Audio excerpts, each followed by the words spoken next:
তো বন্ধুরা তোমাদেরকে আগেই বলেছি যে আজকে আমার দাদা বৌদির অ্যানিভার্সারি। তো তোমরা বলবে দাদা বৌদিকে দেখানো হলো না কেন? তো দাদা বৌদিকেও দেখাবো ভিডিওতে, পরপর দেখতে থাকো।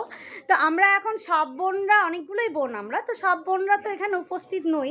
তো আমরা 3 বোনেই এখন মাতিয়ে দিচ্ছি যে 3 জনে আছি। তো তোমাদেরকে এবার যে জন্য ভিডিওটা করা, তো আমরা 3 বোন দেখে নাও। আর এবার যে তোমাদেরকে যে ভিডিওগুলো দেখাবো সেটা হচ্ছে, দেখো জেঠার বাগানের আম গাছটা খুব ছোট, জাস্ট লাগানো হয়েছে, এখনো পর্যন্ত এটাতে কিচ্ছু হয়নি।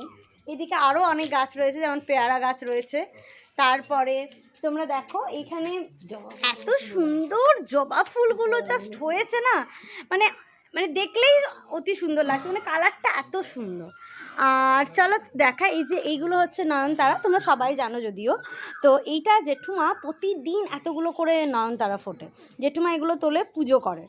আর এই যে দেখছো বেগুন গাছ, এটা তো আগের বারে যখন আমি এসছিলাম তো তখন অনেক বেগুন হয়েছিল।